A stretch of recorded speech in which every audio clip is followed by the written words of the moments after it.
Let's get started with this topic, which is biology in human welfare, as you have already seen in the intro part. तो यहाँ पर हम लोग इस chapter में SA stream दोनों के लिए जो इम्पोर्टेंट है वो टॉपिक आज हम पढ़ने जा रहे हैं. Organic acids, enzymes, bioactive molecules, ये 3 टर्म्स यहाँ पर दी गई हैं. जबकि इसमें एंजाइम्स के बारे में आई होप आप लोग काफ़ी अच्छे से जानते होंगे, बट येस आपको organic acids and bioactive molecules इनके बारे में जानना बहुत ज़्यादा ज़रूरी है क्योंकि ये नई टर्म्स हैं. ऑर्गेनिक एसिड वर्ड कहाँ से आया है? जैसे आप ऑर्गेनिक फार्मिंग वर्ड यूज़ करते हैं. ऑर्गेनिक फार्मिंग जब आप सुनते हैं तो उसमें आपने ये चीज़ सुनी होगी कि that farming which uses biofertilisers. अब यहाँ पर बायो का मतलब होता है लिविंग ऑर्गेनिजम्स. बस ऐसा ही नाम कुछ ऑर्गेनिक एसिड्स के लिए भी है. ऑर्गेनिक का मतलब यहाँ पर ऐसे एसिड्स जो कि माइक्रोब्स के थ्रू प्रोड्यूस किए जाते हैं. देखो, माइक्रोब्स नाम तो बहुत छोटा सा है बट काम बहुत बड़े बड़े हैं. अगर हम ध्यान दें तो हमने बहुत बार सुना होगा कि माइक्रोब्स जो हैं वो काफ़ी ज़्यादा हेल्प करते हैं.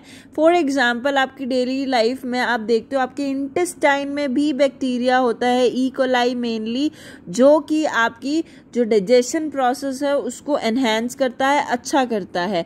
ऐसे हम कुछ एग्जाम्पल्स यहाँ पर लेने वाले हैं. फॉर एग्जाम्पल यहाँ पर सिट्रिक एसिड जो कि एक फंगस के थ्रू प्रोड्यूस किया जाता है जिसका नाम होता है एस्पेराजिलस नाइगर. अगर आप इसको याद करना चाहते हैं तो यहाँ पर इसकी ट्रिक क्या है वो देखिए आपने नोटिस किया होगा जनरली कि जब आप फ्रिज का डोर ओपन करते हैं अपने घर में तो ऊपर वाली रो का मतलब यहाँ पर क्या है, जो ऊपर वाली शेल्फ होती है डोर पर, वहाँ लेमन्स पड़े होते हैं ट्रे के अंदर. तो लेमन के अंदर क्या है? सिट्रिक एसिड, विटामिन सी है. टैमरिंड के अंदर भी वही होता है. तो वहाँ पर ऊपर वाली शेल्फ पर क्या पड़ा है? Citric acid, lemon. तो एस पर ऊपर इस तरीके से याद. अब दही के कबाब जैसे मैंने अभी बोला था वो तो याद आ ही रहे होंगे. दही के नाम सुनकर तो कुछ लोगों के मुंह में पानी आ जाता है कि बस अभी दही मिल जाए. तो कर्ड का जो लव है वो इतना क्यों है? यस, बिल्कुल डिजर्विंग भी है, डिजर्विंग कैंडिडेट है, प्राइज मिलना चाहिए. क्यों? क्योंकि दूध से ज़्यादा इसके काफ़ी फ़ायदे हैं. सबसे ज़्यादा आजकल जीने के लिए जो मेन प्रॉब्लम जो होती है ना वो डाइजेशन से हो जाती है. तो डाइजेशन जो अच्छा करेगा वो जीत जाएगा. तो कर्ड जो होती है ना वो विटामिन B12 होता है उसके पास, जो कि डाइजेशन में बहुत ज़्यादा हेल्प करती है. तो दूध ज़रूर पीना चाहिए पर दही का कंजप्शन बहुत ज़्यादा इम्पॉर्टेंट है. तो अब अगर हम बात करते हैं लैक्टोबैसिलस. यस, लैक्टोबैसिलस समर्स में बहुत ज़्यादा काम करता है. ये डेली टू डेली लाइफ के कुछ हैक्स हैं जो हम देखते हैं घर में ही. अगर आपने नोटिस किया हो तो समर्स में जो दही होती है वो बहुत जल्दी तैयार हो जाती है एज कंपेयर टू विंटर्स. आप नॉर्मली स्टील के बर्तन में सुबह दूध में थोड़ा सा इनोक्यूलम ऑफ कर्ड डाल दोगे तो वो 2 घंटे में बिल्कुल तैयार हो जाएगी. इनोक्यूलम का मतलब होता है स्टार्टर ऑफ कर्ड. जो पिछले दिन की दही जमाई जाती है वो कुछ पार्ट उसका किसमें डाला जाता है? मिल्क में. क्यों डाला जाता है यहाँ पर? क्योंकि जो इनोक्यूलम होता है वो क्या करेगा, उसके पास क्या है? लैक्टोबैसिलस है. इनोक्यूलम का मतलब कर्ड ही है जिसके अंदर क्या है? लैक्टोबैसिलस है. तो इसका मतलब विंटर्स में गर्मी कम है तो बहुत ज़्यादा हैक्स यानी कि हॉटकेस वगैरह यूज़ किया जाता है कर्ड को तैयार करने के लिए.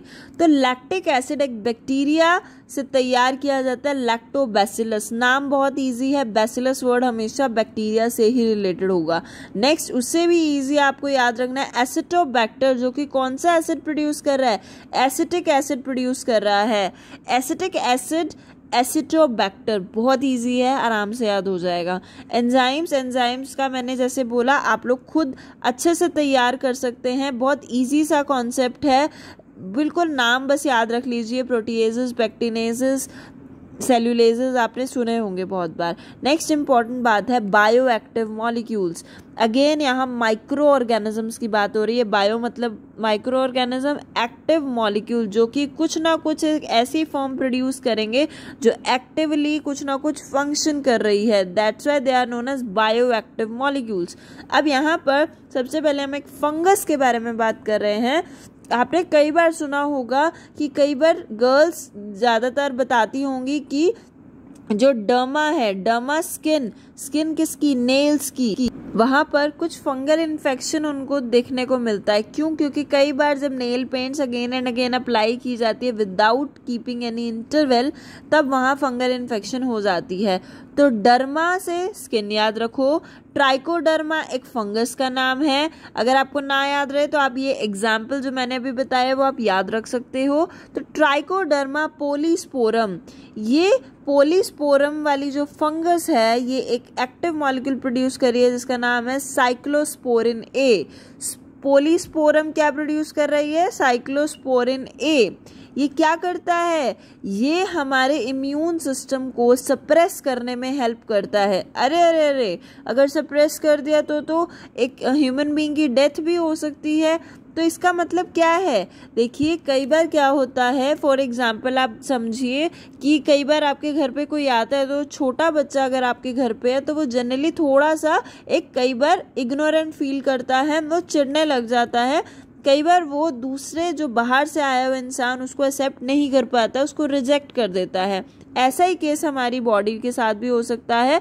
कई बार डोनर जो है, जब रेसिपिएंट को अपना डोनर जो है वो अपना ऑर्गन ट्रांसप्लांट करता है, तो रेसिपिएंट कई बार रिसीव नहीं कर पाता है सही से। क्यों नहीं रिसीव कर पाता है? क्योंकि कई बार रेसिपिएंट की बॉडी रिजेक्शन शो करती है, इम्यून सिस्टम उसको पहचान नहीं पाता है, इसीलिए वहाँ पर रिजेक्शन हो जाती है।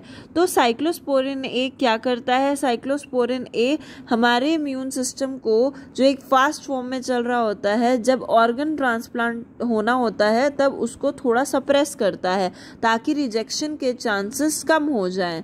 इसका मतलब साइक्लोस्पोरिन ए क्या कर रहा है? ऑर्गन ट्रांसप्लांट के टाइम पर हमारे इम्यून सिस्टम को सप्रेस करता है ताकि हमारा इम्यून सिस्टम रिजेक्शन शो ना करें। ऑल्दो बाद में ऑर्गन ट्रांसप्लांट फेलियर हो सकता है, काफ़ी केसेस में होता है। नेक्स्ट इज स्टैटिन, एक बायोएक्टिव मॉलिक्यूल जो कि अगेन एक फंगस से प्रोड्यूस हो रहा है, मोनास्कस परप्यूरस। जनरली फंगस के नाम ही थोड़े से अजीबोगरीब होते हैं, बैक्टीरिया के नाम इतने कॉम्प्लिकेटेड नहीं होते हैं। अब एक लेबोरेटरी में आपने देखा होगा कि जब आप एक बीकर लेकर शेक करते हो बीकर को सॉल्यूशन के लिए, तो आपने देखा होगा कि आप एक ग्लास रोड से उसको शेक करते हो, स्टरर से शेक करते हो। क्यों? क्योंकि वो लो स्पीड पर शेक होता है। अगर आप बीकर को हाथ में पकड़कर शेक करोगे तो वो जनरली गिर सकता है, उसका सॉल्यूशन मतलब फॉल डाउन हो सकता है। तो इसीलिए लो स्पीड वाला स्टरर या ग्लास रोड यूज की जाती है। ऐसे ही वर्ड आपको याद रखना है, stirrer. Stirrer means low speed से याद रखना है। स्टैटिन को स्टरर की फॉर्म में याद रख लो। और कैसे इसको याद रखना है? जो मोनास्कस परप्यूरस है, ये स्टैटिन की हेल्प से ब्लड कोलेस्ट्रॉल लोअर करता है, मतलब उसको कम करता है। कम करेगा मतलब लो स्पीड पर लेकर जाएगा। स्टरर भी क्या करेगा? लो स्पीड पर काम करेगा। तो बन गई ट्रिक। अब ये जो ब्लड कोलेस्ट्रॉल लोअरिंग एजेंट है स्टैटिन, ये compete करता है एक एंजाइम के साथ जो कि ब्लड के कोलेस्ट्रॉल को बढ़ाता है। तो इसीलिए यहाँ पर कंपटीशन बहुत ज़्यादा है। तो स्टैटिन वर्ड स्टरर से याद रखना है। स्टरर मीन्स लो स्पीड, और किसको लो करना है यहाँ पर स्टैटिन ने? ब्लड कोलेस्ट्रॉल को।